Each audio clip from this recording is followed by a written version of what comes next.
Coming up on the Q30 Newscast, the Quinnipiac community takes part in the biggest community service event of the year. And new developments have surfaced regarding former Quinnipiac women's hockey head coach Rick Seeley. All this and more tonight on the Q30 Newscast. This is the Q30 News Nightcast.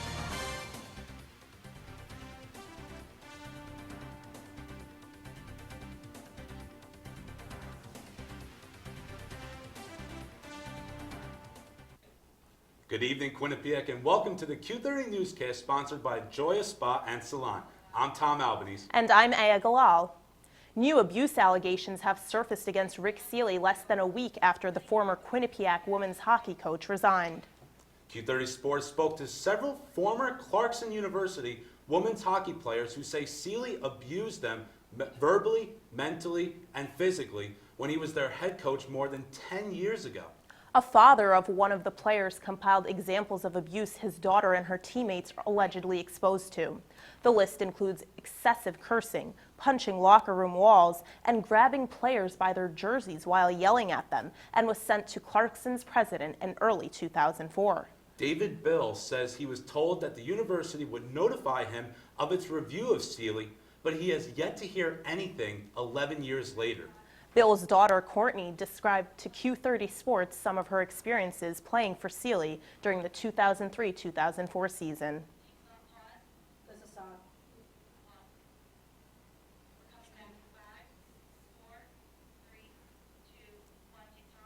For more on this developing story, including comments from Quinnipiac's Director of Athletics, we turn to Q30 Sports' Carolyn Fales, who was standing by with Morey Hershgordon, who helped report on the story. Carolyn? This has been a huge story, and Morey has been doing a lot of the reporting on it. He's a good source for this. So, Morey, could you first start by going into what has changed from what Q30 Sports reported last week to this week? So last week, Carolyn, on Wednesday, April 8th, Q30 Sports had an insight from sources that told Q30 Sports Rick Seeley was out as head coach at Quinnipiac before an announcement was made by the university's athletic department.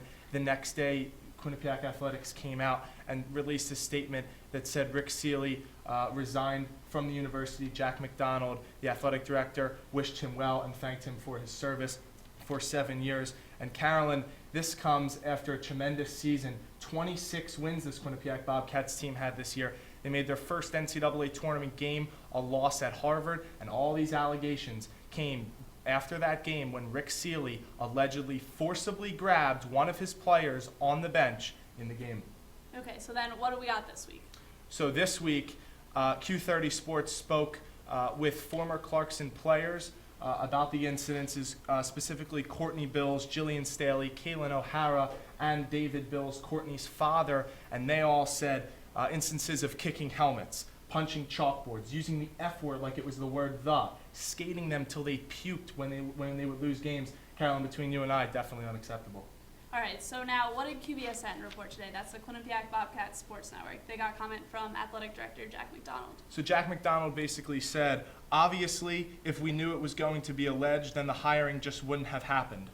So Jack McDonald, the athletic director, who served at Quinnipiac for 20 years, who's retiring in June, if some of you guys do not know, came out with this statement. And Carolyn, it's got to be hard for the veteran. Jack McDonald has done a tremendous job with this program, transitioning Quinnipiac from a Division II school to a Division I school, from the NEC, the Northeast Conference, to the MAC, the Metro Atlantic Athletic Conference. Many tremendous accomplishments, but he's going to leave with a tainted mark.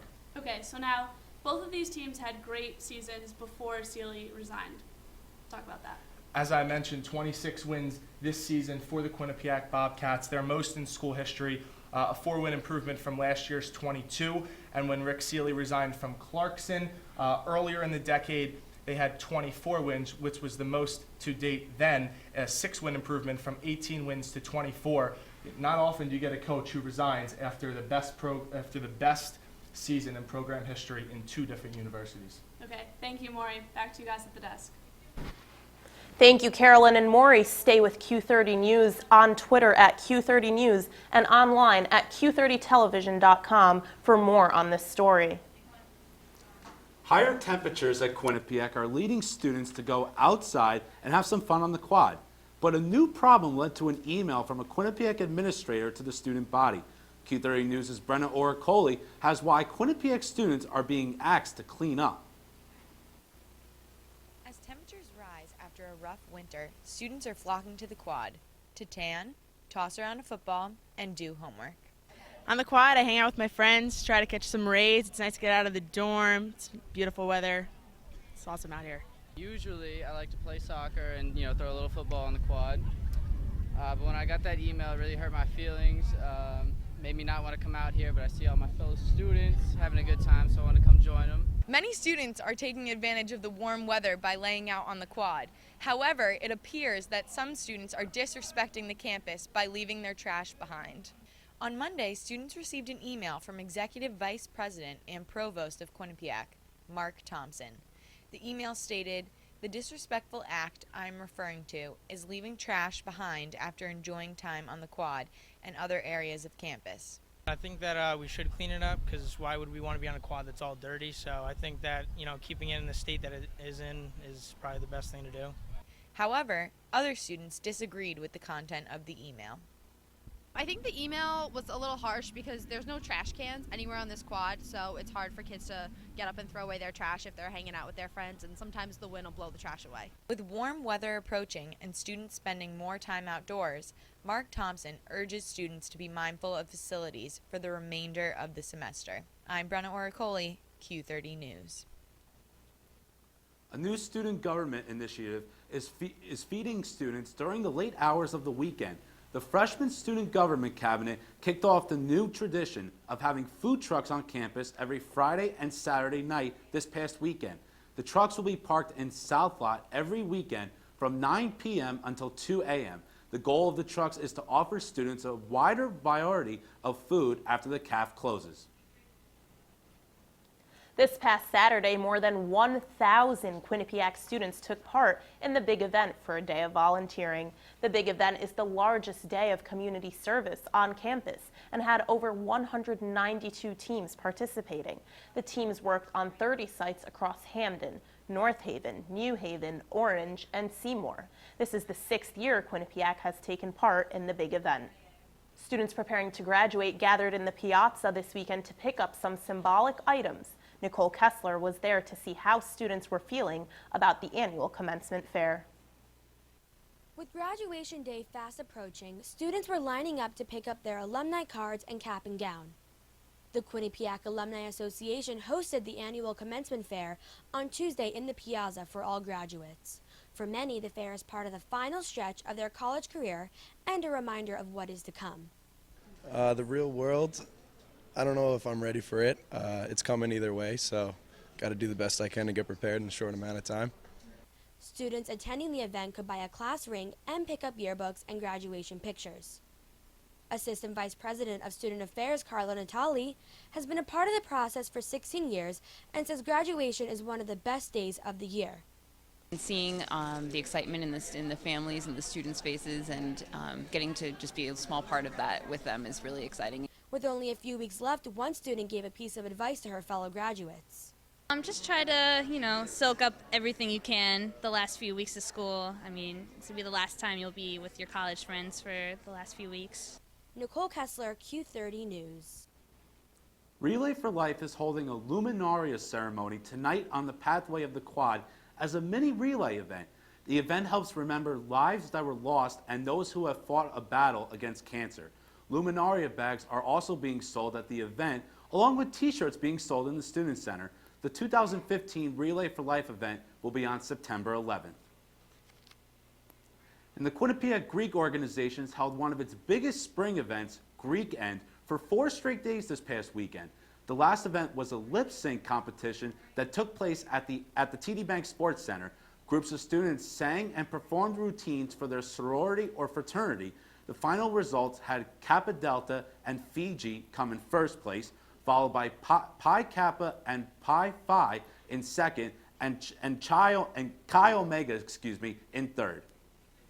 The Quinnipiac Ballroom Society held its biggest event of the year, Dancing with the QU Stars, last weekend. Student dancers were paired with faculty members and performed in front of a panel of judges in Burt Concourt. Tickets were sold to raise money for the Cystic Fibrosis Foundation. The 4th annual ballroom event raised $2,622. Thanks, guys. If we take a look at temperatures right now, we can see that it is 54 in Waterbury, 57 in Meriden, and 57 in Hartford. I'll have more for you coming up on this week's Q30 Newscast.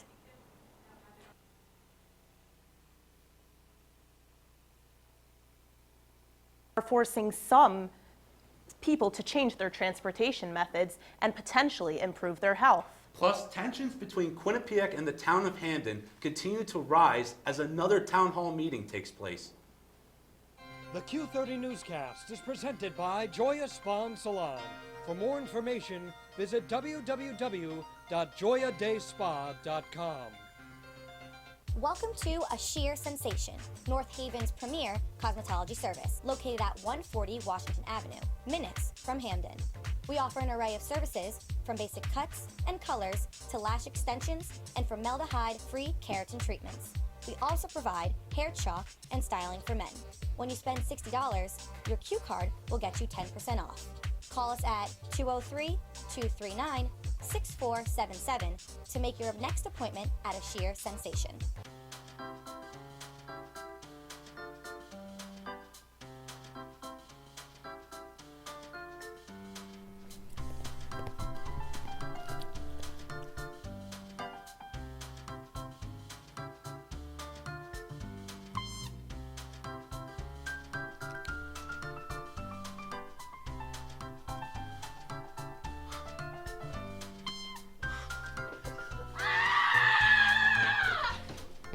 That was then, this is now. Don't be just a number. Hello, welcome to Chameleon. At Chameleon Hair Color Cafe and Spa, it's all about what makes you feel beautiful.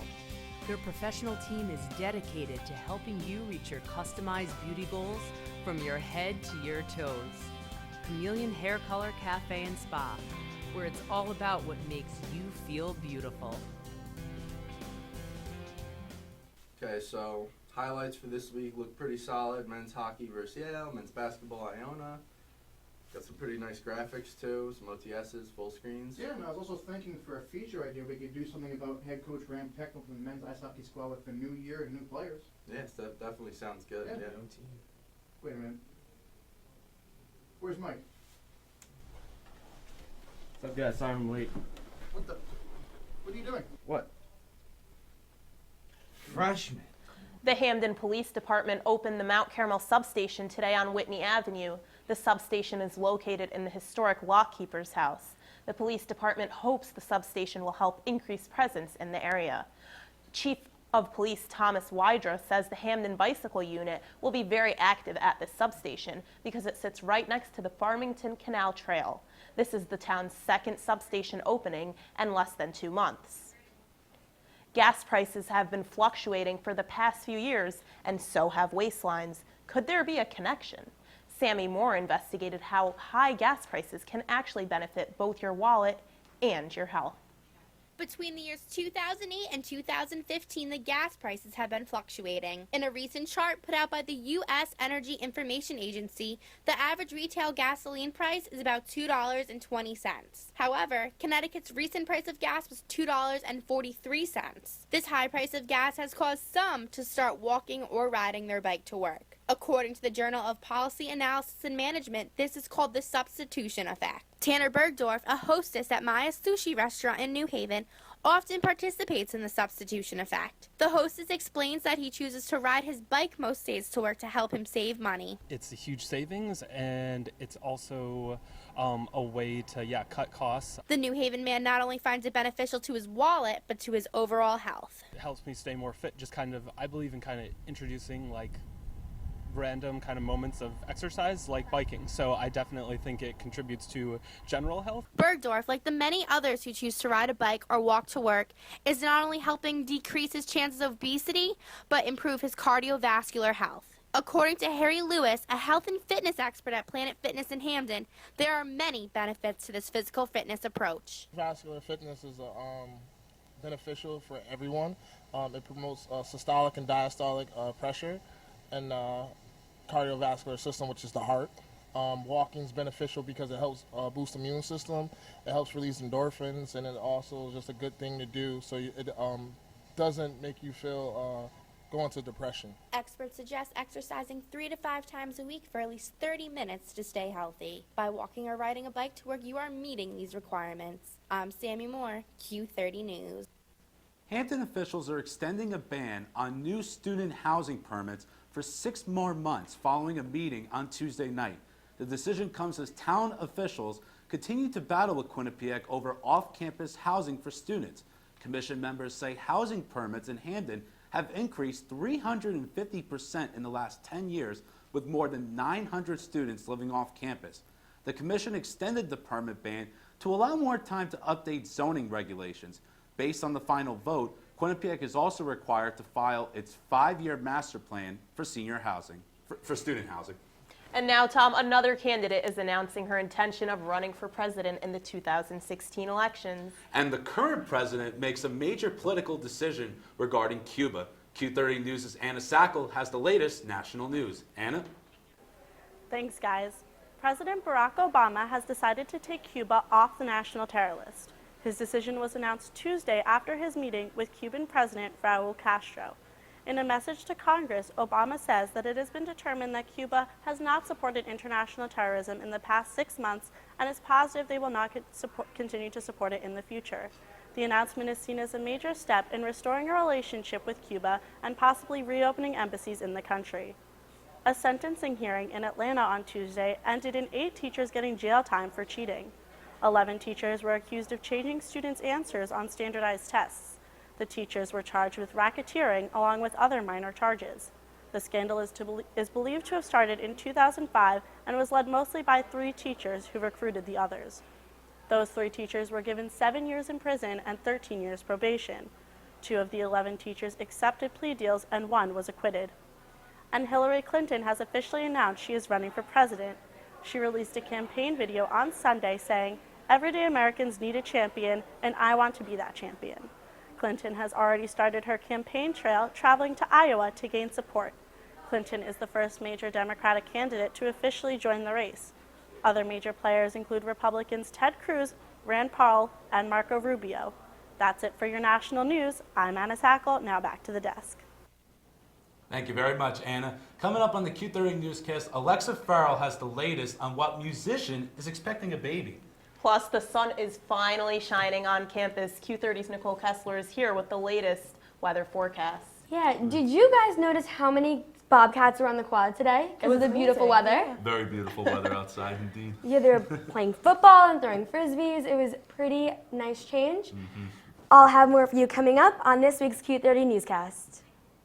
Welcome to Joya Spa and Salon in Hamden. Whether you want a new look or the perfect wedding day hair, come to us for complete hair and nail care, cuts, styles, updos, extensions, and beautiful dimensional hair color, as well as manis and pedis, acrylics, gels, and shellac. Treat yourself to a facial, a peel, or microdermabrasion. Relax with a variety of massage techniques, including Swedish and hot stone massage. Joya Spa and Salon. Call today.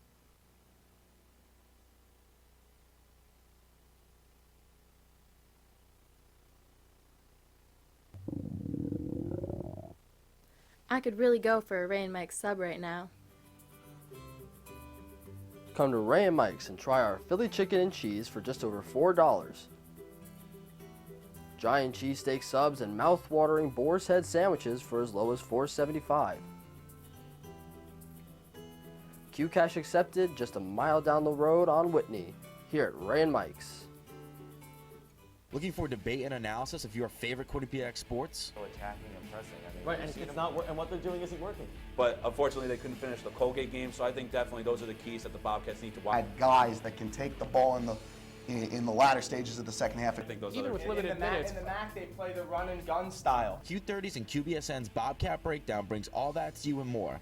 Live every Monday night at 8:30, tune in to see analysis of your Bobcats from the week before. Every sport from every season, it's all right here on Bobcat Breakdown. Welcome back, guys. If we take a look at the temperatures right now, we can see that it is 54 in Waterbury, Meriden 57, New Haven 55. This is all beautiful spring weather that we are seeing. The current temperatures nationally, 63 in Boston. That's incredible for the winter they had this year. And 68 in New York, just like Los Angeles, which is also 68 for our students who are studying with the QUNLA program. The regional radar, down here the south is experiencing this rain, which is going to travel up to the northeast, and that is why we will be seeing rain on Friday, unfortunately. The temperatures tomorrow, 62 in Waterbury, 62 in Meriden, low 60s all across the board. Beautiful spring weather. I know I'll most likely be seeing all the Bobcats on the quad in their sandals and flip-flops and shorts.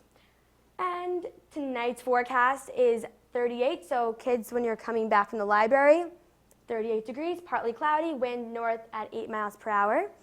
And tomorrow, 59 degrees, which is practically 60. Yet again, a beautiful spring day, mostly sunny, wind at southeast, 11 miles per hour. The 7-day forecast, Thursday, sunny, 59, beautiful day. But then unfortunately, we will be seeing rain on Friday. But then don't be too sad, because Saturday, the high of all of 2015, 72 degrees. I think everybody may skip class because that is just incredible weather. And that is it for this week's Q30 Newscast. I'm Nicole Kessler. Back to Tom and Ayah.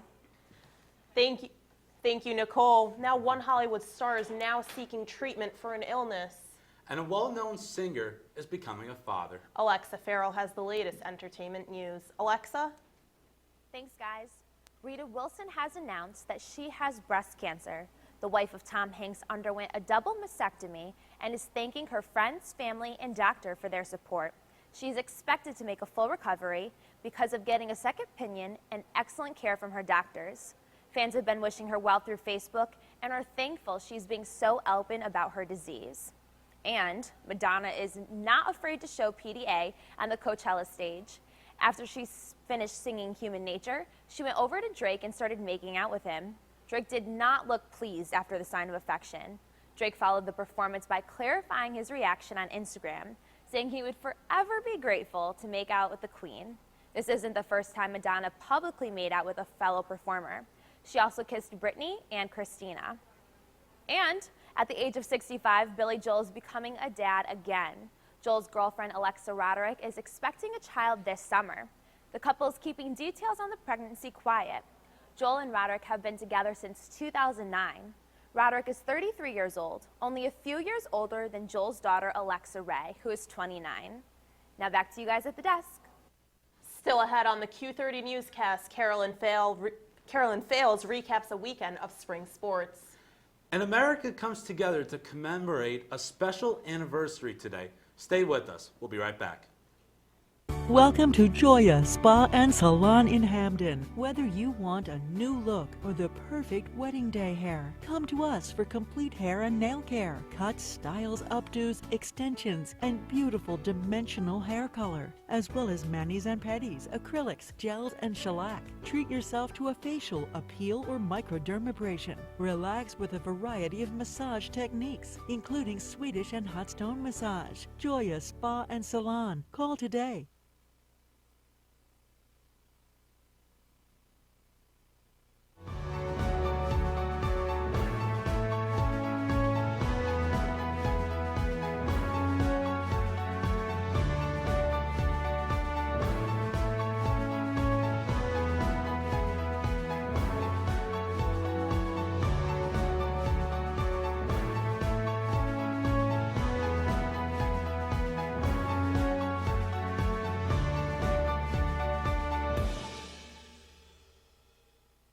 And we have a back to his Hollywood. This is my mom.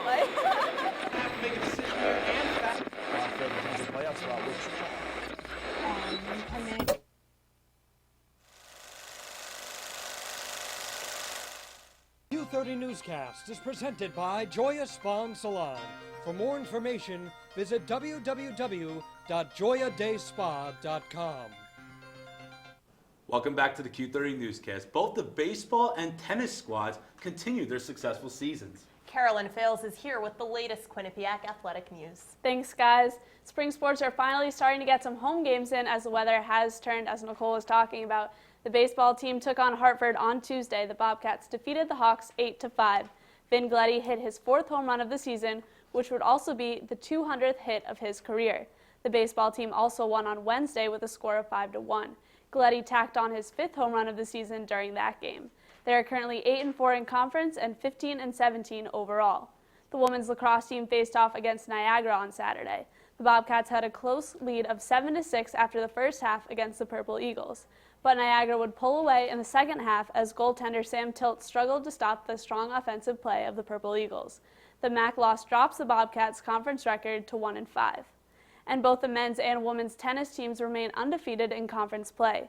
The women's last matchup, where they took on Stony Brook, Quinnipiac's Jacqueline Rayner tallied her 160th win of her career, moving her into the second all-time position in career wins.